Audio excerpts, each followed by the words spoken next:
Aloha everyone, just giving you a quick channel update here. I have a couple, well I'd say two battle reports coming up. One's a 1200 point game between some Night Goblins and my Dark Elves, and the other one is a 2500 point game between some Skaven and my Legions of Chaos army. And we're both bringing some new toys. I'm bringing the Bloodthirster, and my friend's bringing some Storm Fiends and that new Skaven god, I forget what it's called. So look forward to that. Otherwise, I wanted to show some other things I'm getting into, or I just got in the mail. Well, a while back I got two of these buildings you've been looking at. They're Dark Elf Towers. I got them from Mini Monsters, a really great company. I really enjoy all his hard plastic products. However, these, they're okay. I'm not going to do a full review on them because I already did a review of Mini Monsters, I think, in total from my experience. These were a custom job where I contacted him and asked him if he could recreate something I saw in his painting services pictures. He was kind enough to do it, and these both cost me $60 a piece for a grand total of $120, and they're okay. I think this is what I would say about them. If I was in a normal store and I picked these up off the shelf and was looking at them, I probably would not have paid the amount of money that they cost. They're great, they're unique, they're something that you probably don't see very often, if at all. I'm glad to have them, but the materials are kind of cheap,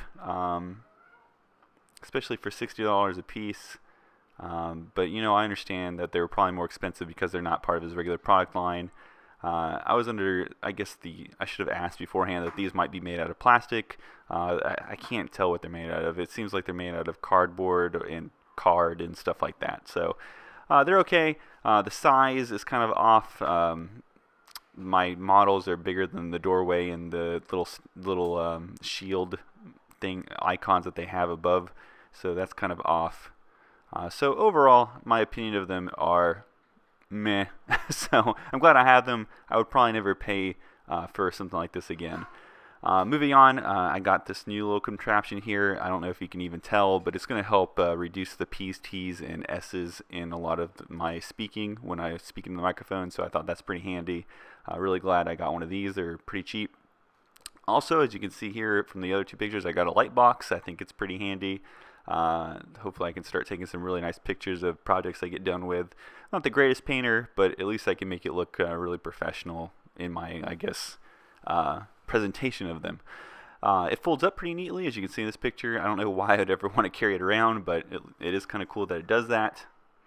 And then finally, I'm getting into a new hobby. I guess because of the lull in fantasy has got me more interested in historical gaming. I've always been interested in it. Me getting into GW products was a pure accident.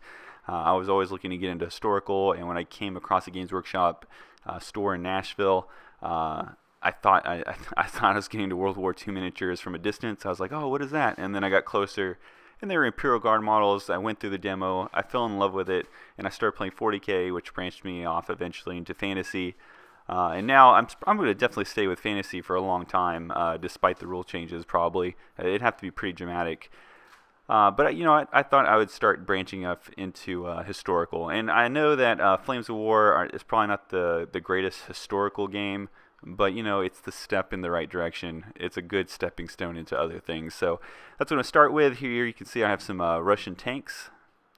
Pretty easy to paint out. I was very thankful that I picked Russians because in the end it turned out that the color scheme was really easy for the tanks. Just drab green. I don't have to worry about camo.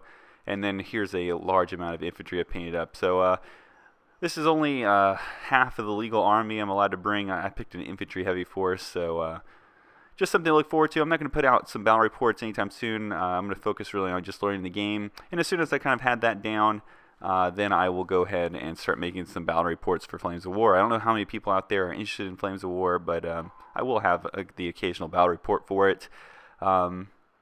Yeah, and I'm sad to say, but I think the community who plays Flames of War here in Oahu is much bigger than the people who play fantasy. So I might actually get more games in a week than I usually do for fantasy. But that's something that's way off into the future, maybe even later in the year before I start posting battle reports with that.